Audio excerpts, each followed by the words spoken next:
Hello दोस्तों, आज मैं कक्षा 6 एनसीईआरटी भूगोल के बारे में बात करूंगा।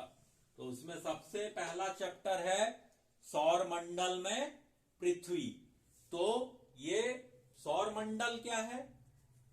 जहां पे बहुत सारे ग्रहों का निवास स्थान होता है, जैसे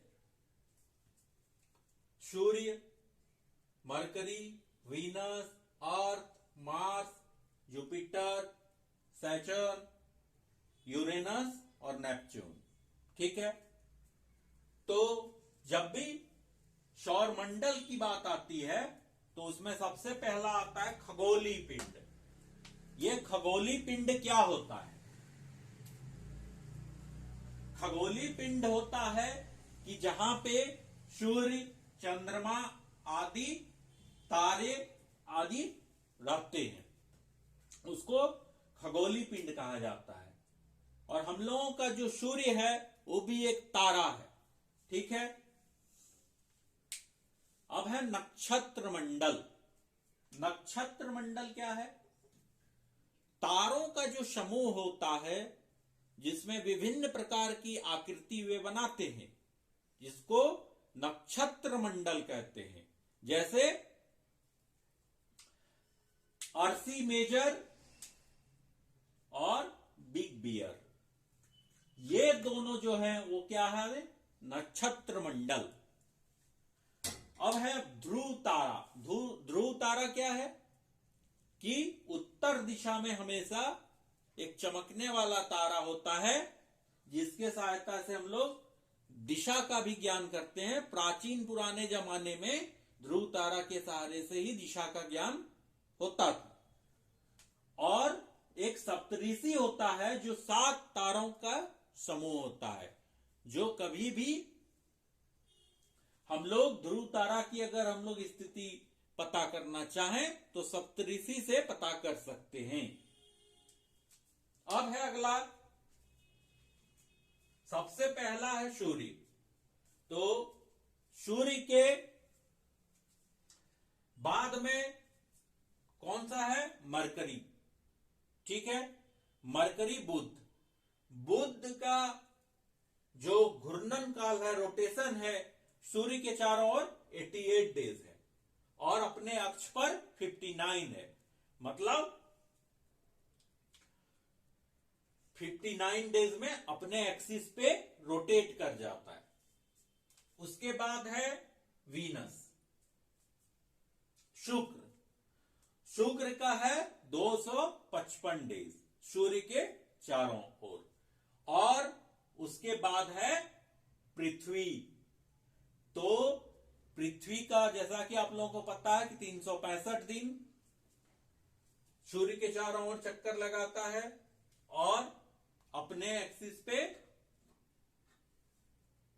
24 घंटे में। इनमें से चंद्रमा की संख्या 1 है पृथ्वी पे।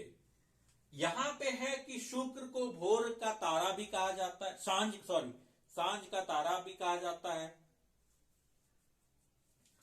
और पृथ्वी और शुक्र को जुड़वा बहन भी कहा जाता है। यहां से भी ऐसे ही सबसे क्वेश्चन पूछा जाता है, सांझ का तारा, भोर का तारा, इस तरह से।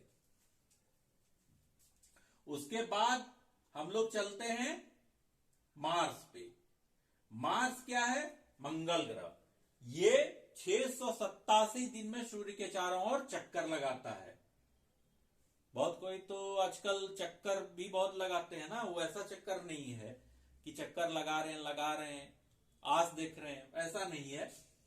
तो ये 687 दिन, सोचिए कितना दिन यहां पे लगता है, वेट कितना होता है। लेकिन जब भी अपने अक्ष पे लगाना हो तो 1 दिन में लगाता है। ठीक है।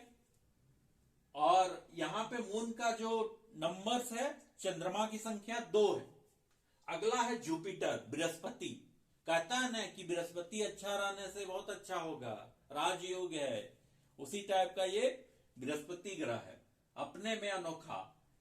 यहां ये 11 साल 11 महीना में सूर्य के चारों ओर चक्कर लगाता है और अपने एक्सिस पे 9 घंटे 56 मिनट में। अगर मून का संख्या देखा जाए तो 53 है।